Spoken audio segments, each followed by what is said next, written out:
Hello,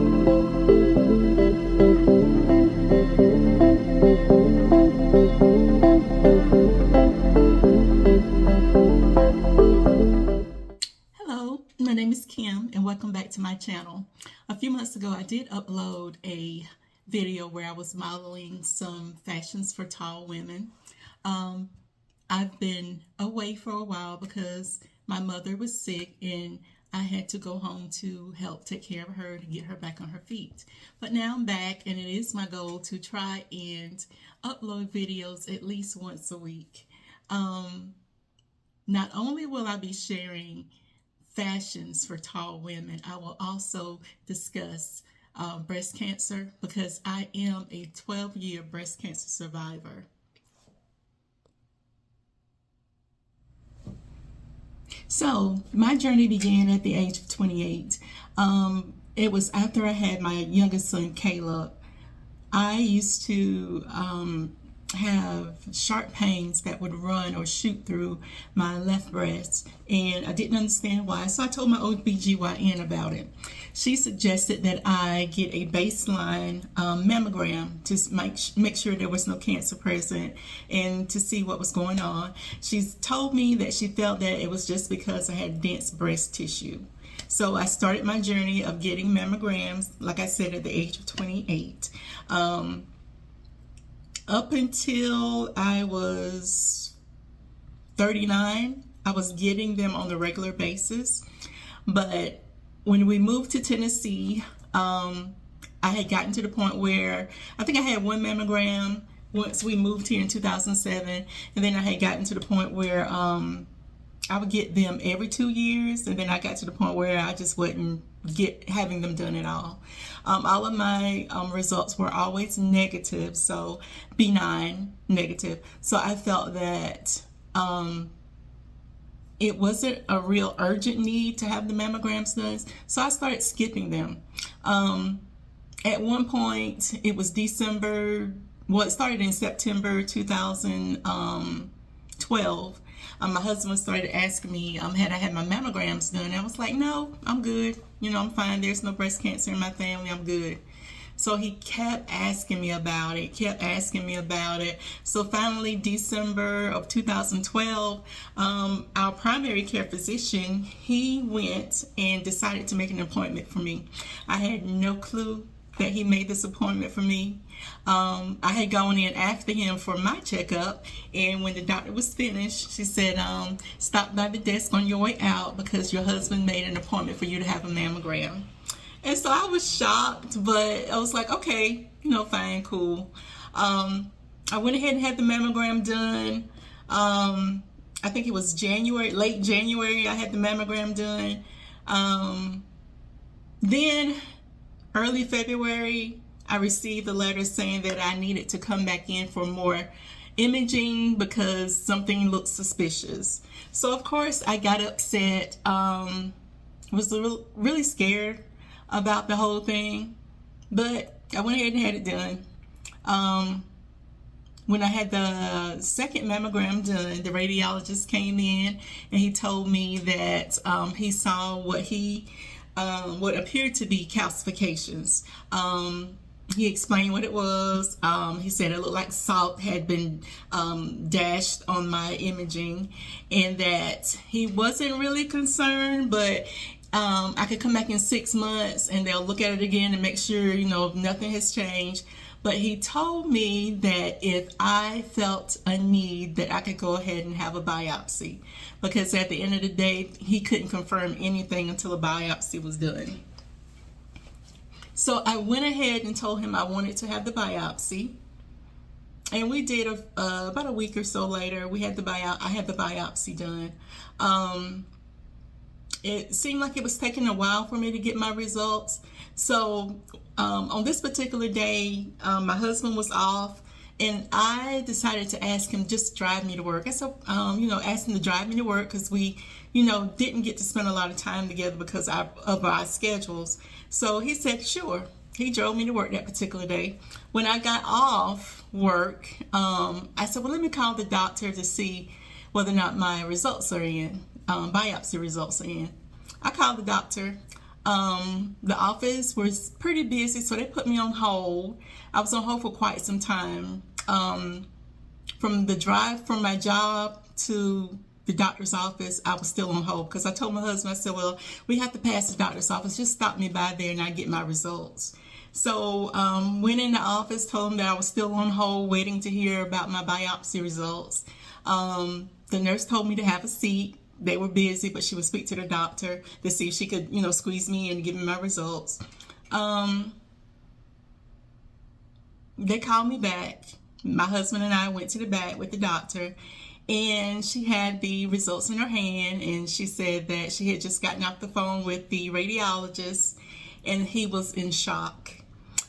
She told me, you do have breast cancer, is ductal carcinoma in situ, which means it was caught very early. It was an early stage of breast cancer. That's all I heard. I didn't hear anything else. Because I immediately started crying. Because somebody telling you that you have breast cancer, I immediately thought I was going to die. Even though she said that it was caught really early, that meant nothing to me. It's just the words cancer. So I immediately thought of a death sentence. And literally, once I received my diagnosis, I literally hit the ground running. That was on a Wednesday. By that Friday, she had already made an appointment to my breast specialist, who's also my surgeon. I went and saw her, and literally she told me I had 30 days to get from that diagnosis to surgery. So yeah, it was a whirlwind of information, but that's how my journey started. So during my initial visit with my breast specialist, she did a lot of testing, genetic testing, things like that. And I also was given a lot of pamphlets so that I could familiarize myself with what I was getting ready to go through, what my diagnosis was, and what to expect. She told me to arm myself with as much information that I could and come back with any and every question that I had for her. My next visit, I did exactly what she said. I did all of my research. I went back into her armed with 3 pages of questions of everything from the beginning of my diagnosis into what I could expect towards the end, also throughout the different surgeries I was going to have. She was impressed that I had all those questions. So instead of sitting there trying to go through every question with me, she took me to the conference room and we sat, and she took the questions that I had and she went through every last question. She gave me all the information and explanations that I need to make an informed decision. Because my breast cancer was caught so early, I had options.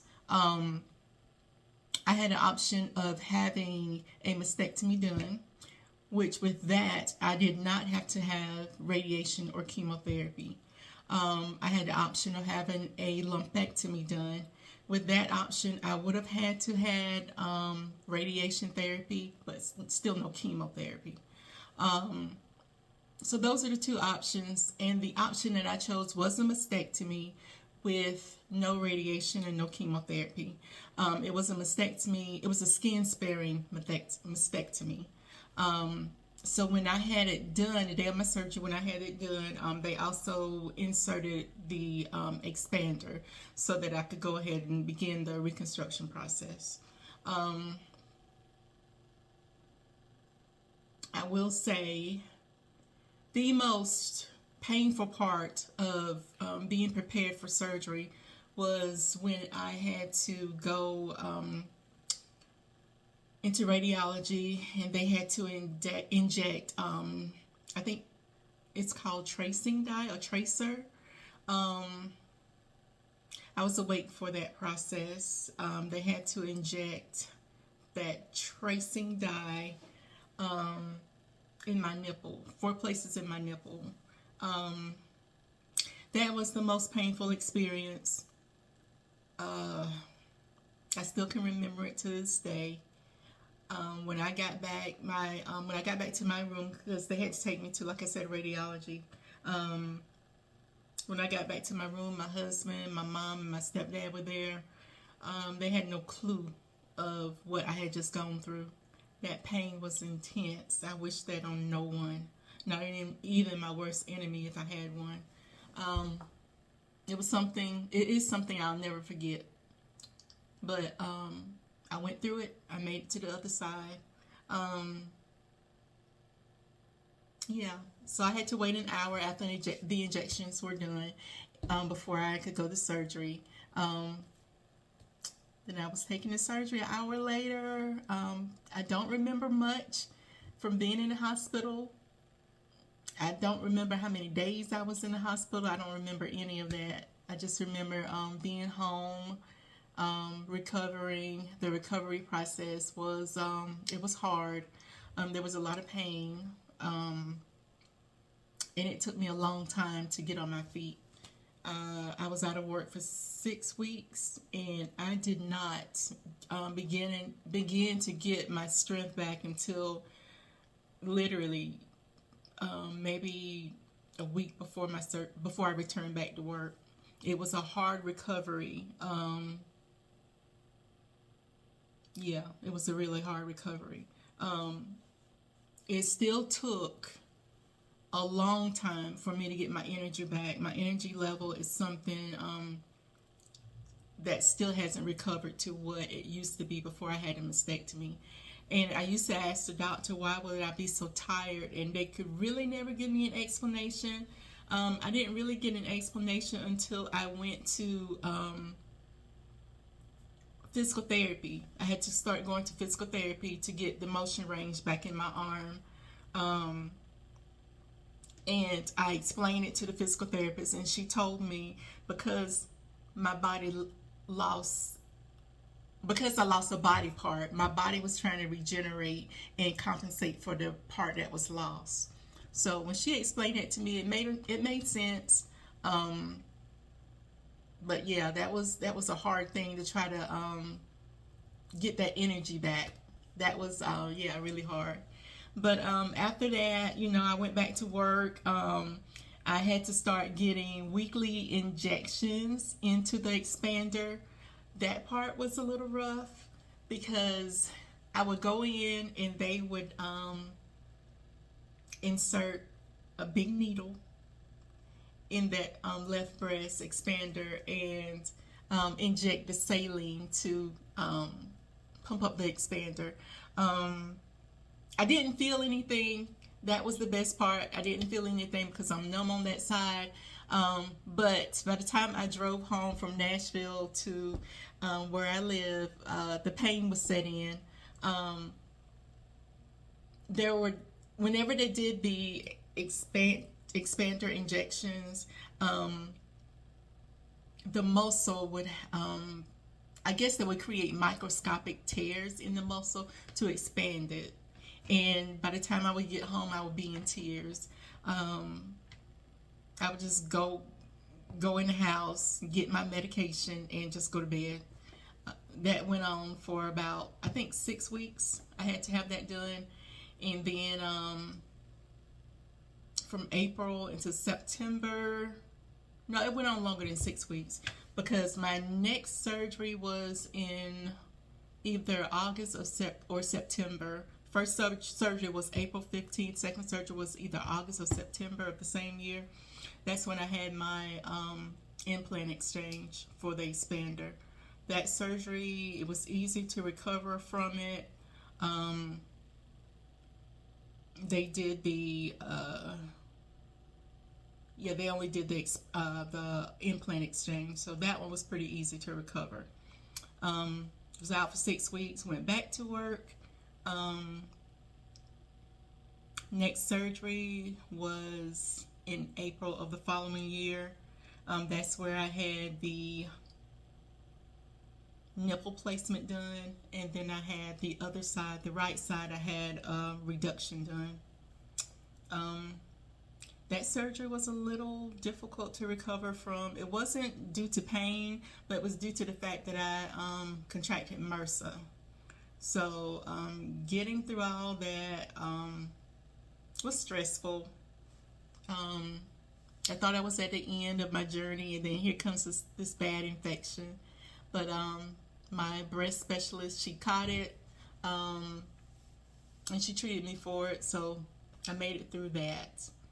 Um, I had an issue where the implant began to migrate up to my collarbone because I had the MRSA. I did not rush back to surgery. Um, I just let it go on for 11 years. So I finally went back last year in August and had that implant exchange. Um, and so far, so good. I will say that I started to develop some hard areas um, in that new breast implant. Well, on top of it, the doctor told me it was scar tissue, but to be safe and to be sure that it wasn't cancer, I had to go back for another biopsy.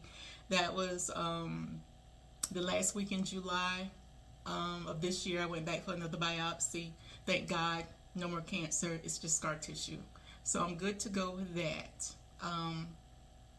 But that's been my journey of ductal carcinoma in situ. Um, I will say I am the first individual in my family to have been diagnosed with breast cancer. I pray to God that I am the last. But because it was caught so early, like I said, ductal carcinoma in situ, it was stage 0, grade 2. But it was a high grade ductal carcinoma in situ. So I just make sure I keep up with my mammograms. I get my mammograms done on a yearly basis. Because I have dense breast tissue, the radiologists always order me to have breast MRIs done. Even though I hate the process because you have to lay on this bed face down with this hard metal bar in the middle of your sternum for about 45 minutes to an hour. You lay there with your breast in the holes of the table between paddles, your arms stretched out above your head, face down, like I said, and you can't move. That process in itself is very stressful. Usually, by the time it's over, my arms are numb. I'm usually really dizzy, but I go through it every year to make sure that there's not cancer hiding, any more cancer hiding in the breast, behind the implant or anything like that. So I make sure that I keep my appointments. I'm very vigilant when it comes to going to any doctor's appointment now, not just my breast appointments, but any appointment that I have. I'm very vigilant about making sure I get there to keep track of what's going on in my body. It was a shocker that I had breast cancer, not only to me, but it was a shocker to the radiologist who did the biopsy. So I always keep that in mind. You know, whenever I get test results for anything, you know, I'm like, okay, you know, are you doing everything that you can to make sure it's not this, that, and the third? So I'm, you know, hyper aware of my health care at this point. I've had a lot of family members that I've lost from cancers, different types of cancers. I lost my dad in 2001 to cancer, watching him, you know, be diagnosed and slowly die. That was a hard thing to endure. Watching other family members receive diagnosis, and my older brother, you know, received his diagnosis and passed away. Two of my other brothers also received diagnosis, but thank God they're still here. There's just a lot of cancer on my dad's side of the family. So I'm very aware and vigilant with myself as well as my husband and my 2 sons. You know, anything start going on with them, I'm like, hey, we need to get to the doctor and make sure you're okay. So, yeah, it makes you hyper aware. So, my hope is that my story can help someone my help someone, as well as make everyone aware that early diagnosis is the key. If you receive a diagnosis early, if they catch the cancer early, there are a lot of options that you may have. So when it comes down to breast self exams, getting your mammograms done, I am an advocate for that. I would push for that until the day I take my last breath, because as you can see, I was diagnosed early. I'm still here and I'm still healthy, and I thank God for that. So yeah, that's my goal now, is to be an advocate. It took me many years to get to this point where I can discuss what I've been going through, or what I've gone through. So I'm very happy that I can talk about it now without crying. It was a hard journey. It's still a journey that has not been completed. It will never be completed, because you always have to go, get your testing done. But I pray that my story helps someone. If it doesn't help but one person, at least, I can say, it was worth sharing. Okay. I will be back with uploading fashions for tall women. So stay tuned. Thank you. And happy Breast Cancer Awareness Month.